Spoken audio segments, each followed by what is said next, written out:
Bonjour, c'est Thomas. Aujourd'hui, on va parler d'imprimante 3D résine avec la Well 3 Ultra.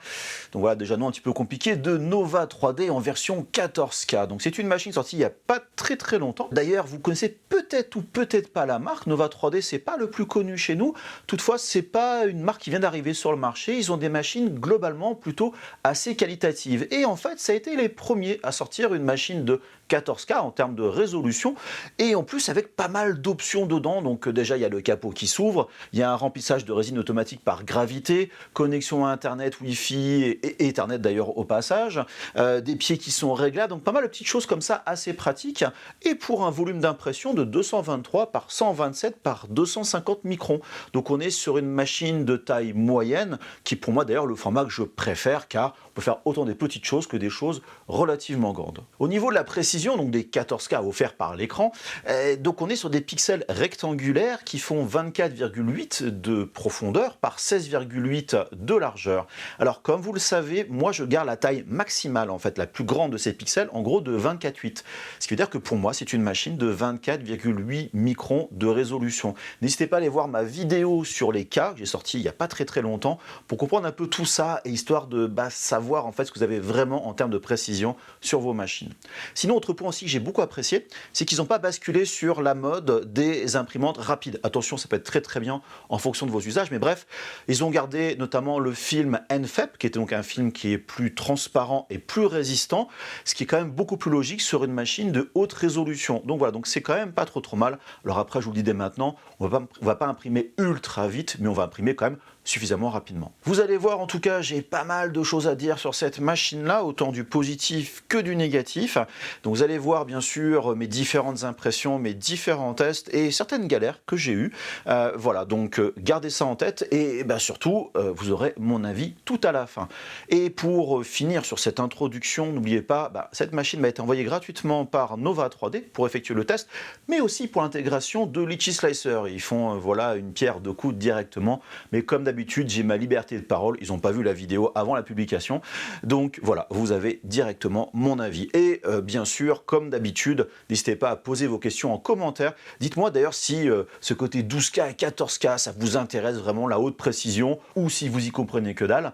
Voilà, il n'y a pas de honte là-dessus. Et si surtout vous connaissez cette marque comme Nova 3D, je serais curieux de savoir. Allez, c'est parti pour le test. Commençons par découvrir cette imprimante, je vous en ai parlé juste avant, il y a un capot voilà, qui bascule, je trouve ça tellement génial.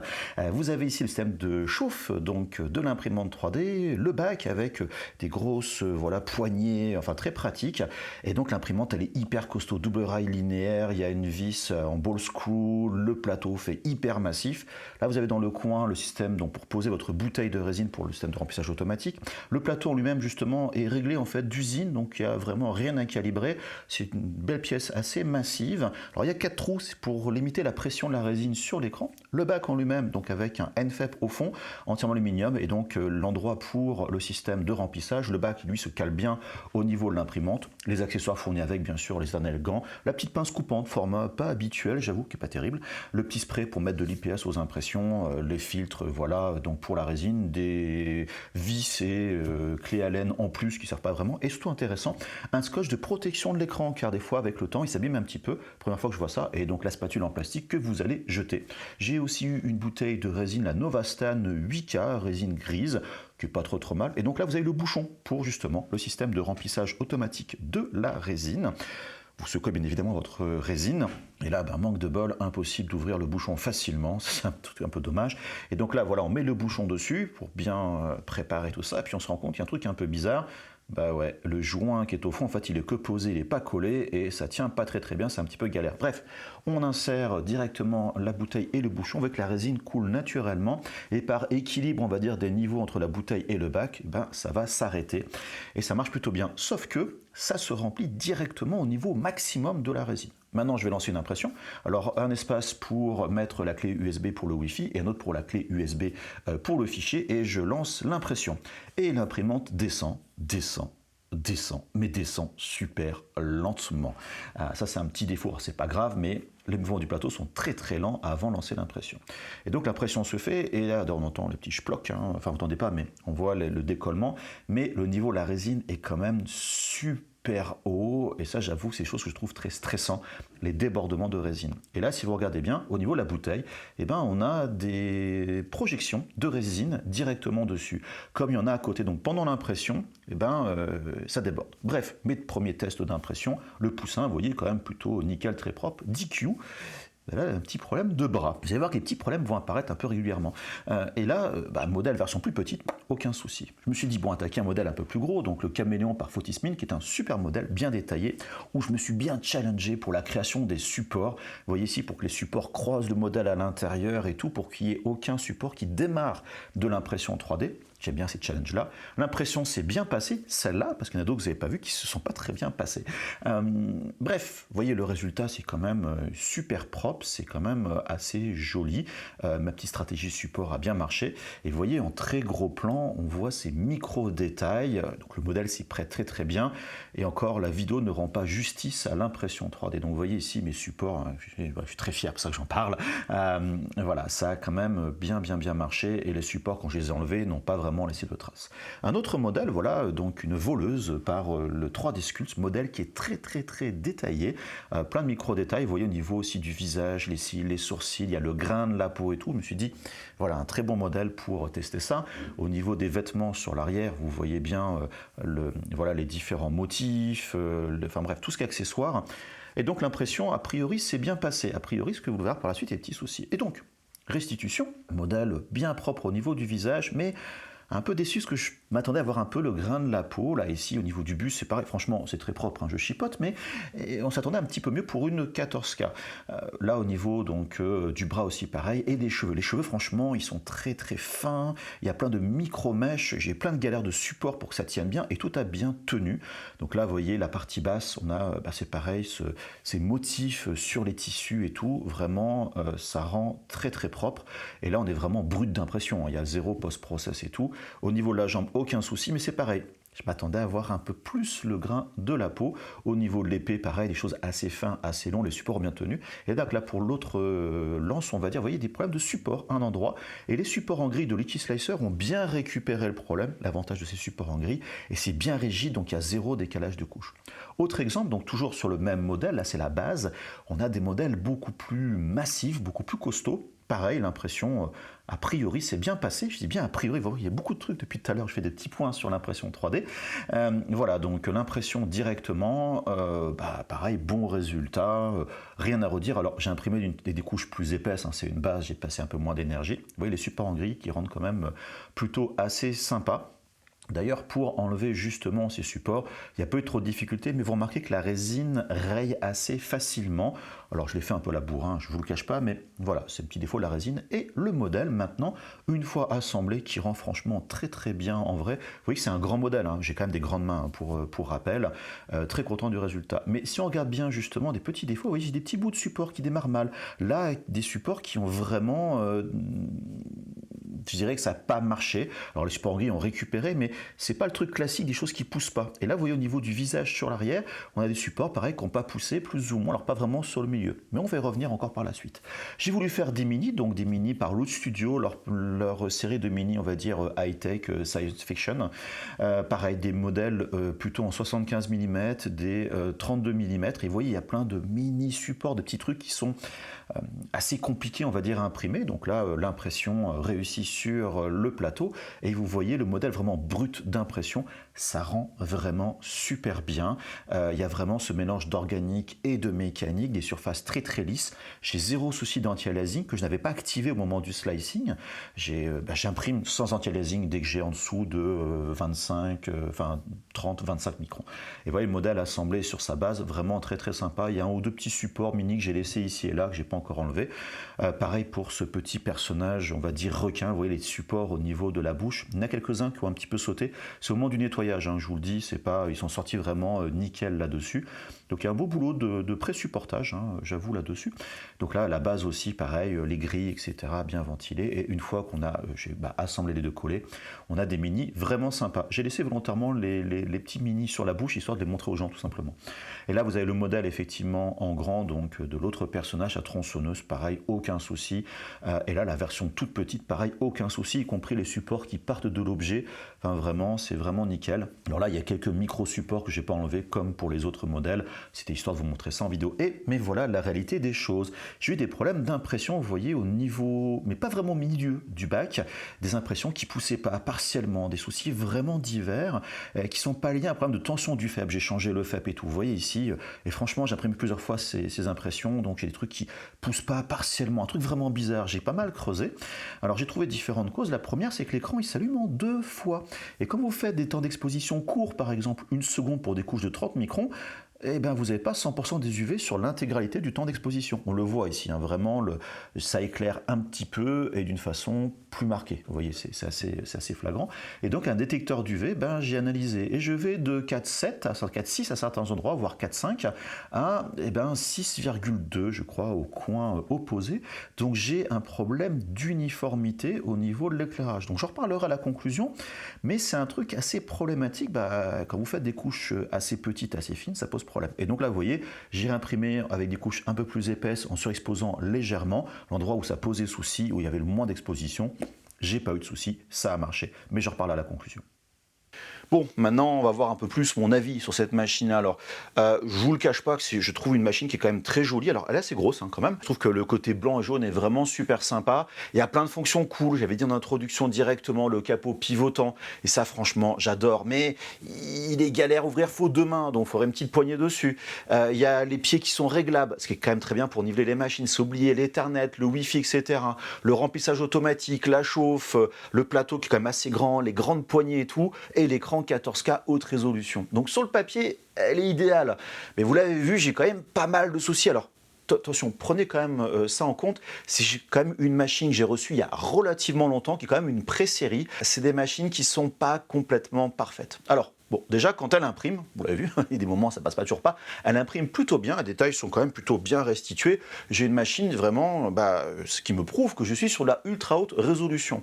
Par contre, conseil très important, c'est que, voilà, il vous faut des couches, a priori, de 60 microns, un peu surexposées, enfin, dans le cas de ma machine.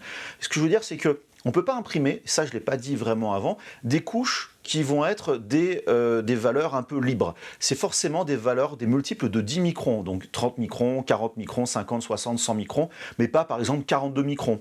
Ou alors vous dites, ma machine elle fait 18 microns, je fais des couches de 18 microns. Non, ça va arrondir au chiffre supérieur, ce qui fait que des couches de 25 microns vont devenir en vrai 30 microns, sauf que votre slicer aura calculé des couches de 25 microns, ce qui fait que votre modèle va être plus haut et vos couches seront plus étirées et donc votre modèle sera déformé, ce qui est un petit peu dommage. Sinon pour le côté au quotidien, notamment l'interface de l'écran tactile, c'est un petit peu old school, c'est quand même pas terrible, il y a pas mal de trucs qui sont pas logiques, etc.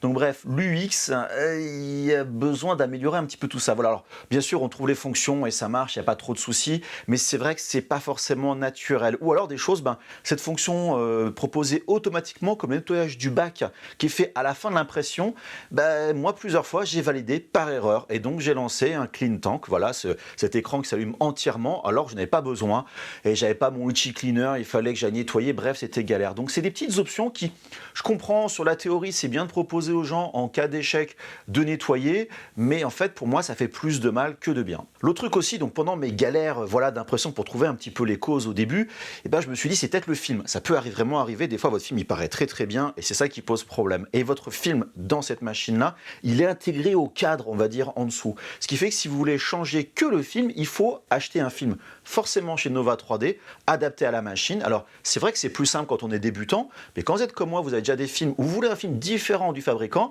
vous êtes dans la galère et donc il faut bidouiller, j'ai un petit peu lutté. Alors depuis Nova 3D a sorti, j'ai pas mal remonté le problème, j'ai pas mal hurlé, je vous le cache pas, auprès de Nova 3D.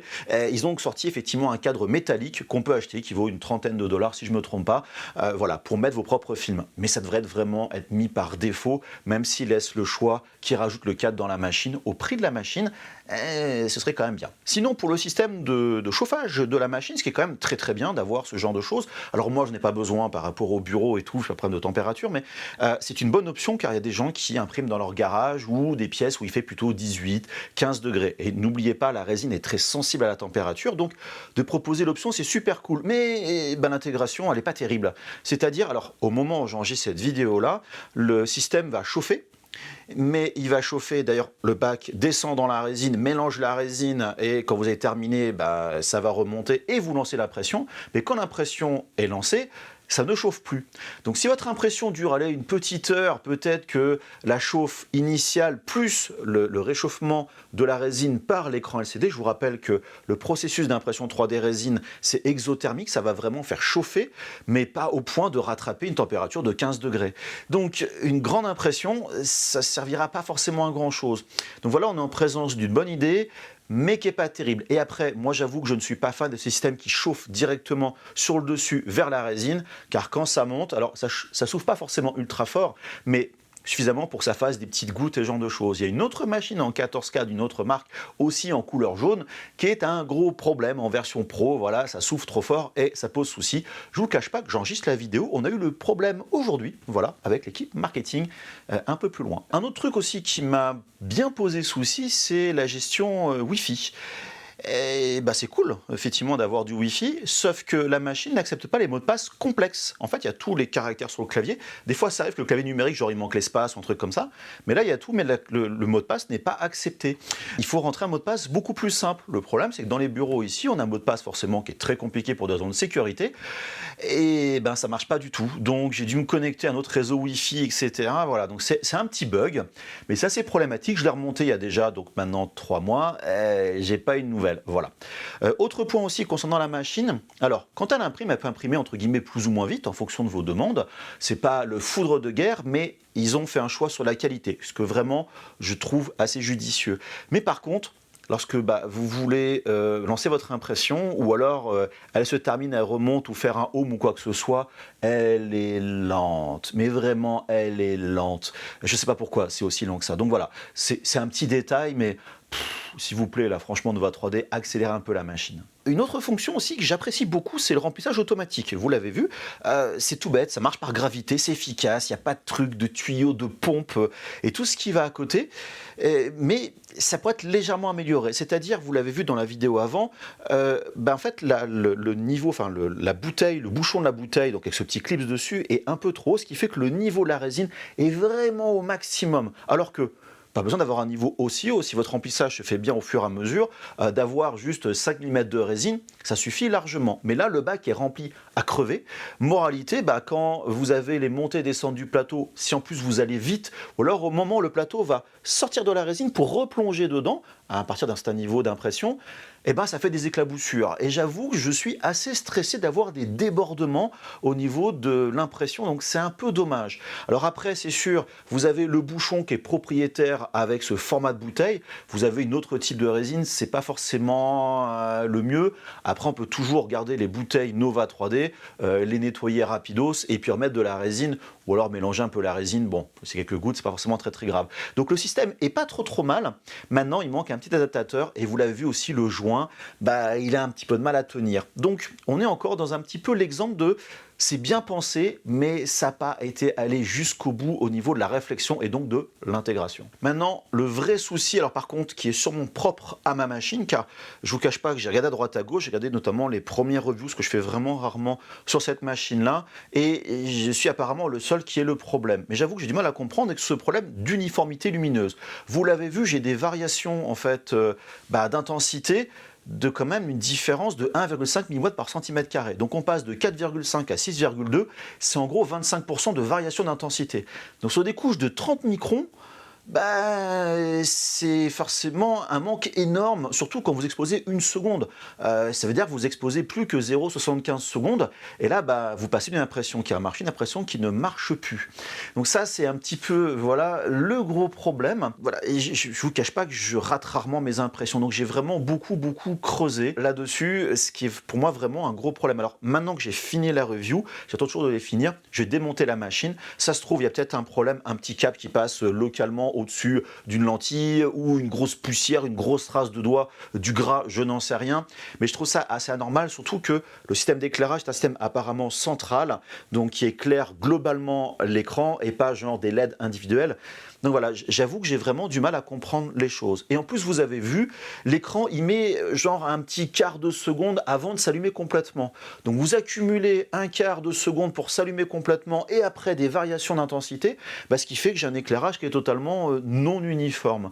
Et ça, voilà, c'est vraiment ce qui a fait que j'ai raté mes impressions. Donc je suis obligé de monter à des couches de 50 et 60 microns que je surexpose légèrement, un peu plus, pour compenser ça et être sûr que ça va jouer sur les variations. D'ailleurs, vous le voyez devant moi, là je suis beaucoup sur des choses qui sont quand même négatives au niveau de la machine. Voilà, il y a quand même plein de choses qui marchent bien, moi qui chipote un peu dessus. Mes impressions ici, vous les avez vues en gros plan, elles sont franchement nickel. Mais je pense qu'on peut aller un peu plus loin et j'ai envie de dire, j'ai une qualité d'impression de 14K en fait qui serait même qu'une 12K et a priori pas très très loin d'une 8K. D'ailleurs, je ne vous le cache pas, de mon point de vue, 8K, 12K, 14K et bientôt 16K, c'est du chipotage. Maintenant vient la question, est-ce que je conseille ou pas la machine? Alors, j'avoue que je suis mitigé car il faut que je fasse vraiment abstraction des plâtres que j'ai essuyés, il faut dire ce qui est. La machine, je l'ai vraiment eu en avance, j'ai eu pas mal d'échanges avec l'équipe de Nova 3D qui ont été quand même globalement très réactifs. J'ai des mises à jour de firmware pour justement corriger certaines choses. Donc voilà, pour moi, il y a une bonne volonté de vouloir faire une bonne machine. Je pense que la machine, ils l'ont sortie un chouïa trop tôt pour être vraiment les premiers à sortir du 14K. Voilà, donc bon, ça peut jouer dessus. Maintenant, il y a plein de fonctionnalités et je suis assez pointilleux sur certaines choses. C'est-à-dire que voilà, moi le remplissage auto, d'un certain point de vue, je m'en fiche parce que je gère bien ma quantité de résine, j'en ai pas besoin. Maintenant, vous voulez être rassuré, vous imprimez à des vitesses normales et si quelques petites gouttes de résine par-ci par-là débordent ou quoi que ce soit, mais ça vous rassure d'avoir, de pas tomber en panne de résine, voilà, c'est quand même bien. Et même ces petits détails, ces réglages de niveau, c'est un truc bête. Pourquoi toutes les machines n'ont pas ça? D'avoir le capot, c'est super top. Ce que j'ai pas vraiment montré avant concrètement, la machine, elle est hyper costaud, c'est que du métal. Enfin vraiment, rien ne bouge. Il y a vraiment tout ce qu'il faut dessus. Le bac est super grand. Donc il y a plein de choses qui sont ultra positives. Moi, ce qui va compenser, ce qui donne ce côté négatif, c'est dans mon cas à moi, ce problème d'uniformité de l'écran, enfin au niveau de la lumière. Et comme je vous le dis, je suis apparemment le seul et Nova 3D est à s'embêter parce que ils savent pas trop non plus pourquoi. Donc voilà, donc c'est le point vraiment négatif. Le reste, c'est du chipotage. Donc si vous achetez la machine, je pense pas que ça soit un mauvais choix. C'est plutôt costaud et surtout on a donc notamment d'autres machines de Nova 3D, notamment la série Bene, où il n'y a rien à dire. C'est des machines qui marchent nickel, ça tourne comme des horloges, il n'y a vraiment aucun problème dessus. Donc je me dis que j'ai peut-être un raté en ce qui me concerne. Voilà, donc prenez-le en compte par rapport à votre avis sur la machine, de ce que je vous en fais. Je ne pense pas que vous ferez un mauvais choix, faites un peu vos recherches. Pour moi, c'est une bonne machine orientée vers de la production, je ne vous le cache pas. Maintenant, il faut que je trouve la cause. Alors, si justement je trouve la cause, je partagerai ça soit dans les news, on va dire communautaires au niveau de la chaîne YouTube, peut-être que je ferai une petite vidéo complémentaire, je n'en sais rien.